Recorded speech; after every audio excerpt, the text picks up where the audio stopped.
මම ඔයාලට අද කතා කරන්න බලාපොරොත්තු වෙන්නේ ප්‍රාග්ඓතිහාසික යුගයේ මානවයාගේ ශරීරයේ ස්වභාවය පිළිබඳව.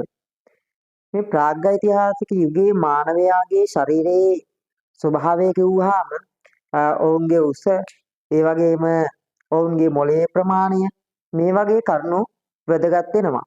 විශේෂයෙන් මේ හා සම්බන්ධයෙන් ගොඩක් දුරට ප්‍රශ්නයක් අහන්නේ 10 11 වසර සිසුන් හා සම්බන්ධයෙන්.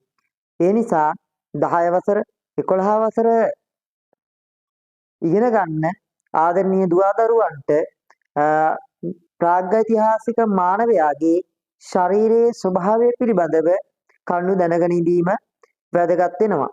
ඒ නිසා මම ඔයාලට ප්‍රාග්ඓතිහාසික මානවයාගේ ශරීරයේ ස්වභාවය පිළිබඳව විස්තර කරලා දෙන්නම්. සාමාන්‍යයෙන් මේ ප්‍රාග්ඓතිහාසික යුගයේ මානවයෙක්ගේ ප්‍රාග්ඓතිහාසික යුගයේ මානවයෙක්ගේ මොළයේ ප්‍රමාණය ප්‍රාග්ඓතිහාසික යුගයේ මානවයෙක්ගේ මොළයේ ප්‍රමාණය මේ විශේෂයෙන් පිරිමි මානවයෙක්ගේ මොළයේ ප්‍රමාණය පිරිමි මානවයෙක්ගේ ඝන සෙන්ටිමීටර 1600ක් වෙනවා. ඝන සෙන්ටිමීටර 1600ක් වෙනවා. පිරිමි මානවයෙක්ගේ මොළයේ ප්‍රමාණය. ප්‍රාග්ඓතිහාසික යුගයේ කාන්තාවකගේ මොළයේ ප්‍රමාණය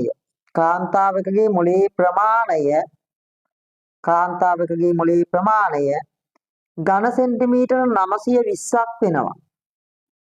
එතකොට වඩා වැඩි ඝන සෙන්ටිමීටර ප්‍රමාණයක් පවතින්නේ පුරුෂ පාර්ශවයේ.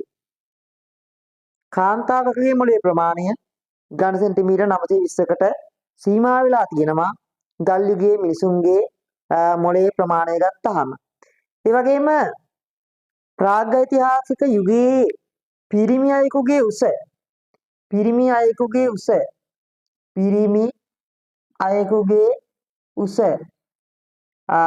174යි සෙන්ටිමීටර. ඒ කියන්නේ සෙන්ටිමීටර 174ක් විතර උසයි සාමාන්‍ය උස. සමහර ලාවට මීට වඩා වැඩි උසින් යුක්ත අය ඉන්නේ නැති. ඒ වගේම අඩු උසින් යුක්ත අය ඉන්නේ නැති.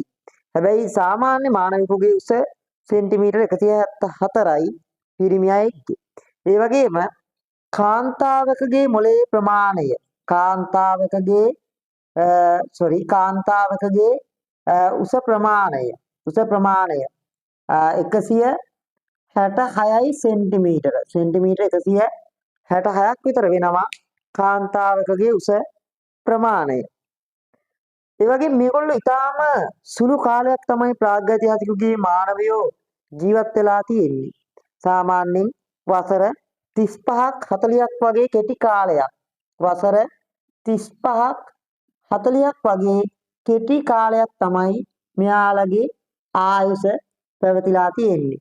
ඒතකොට දැන් ඔයාලට පැහැදිලි ප්‍රාග්ඓතිහාසික මානවයාගේ ශරීරයේ ස්වභාවය පිළිබඳව.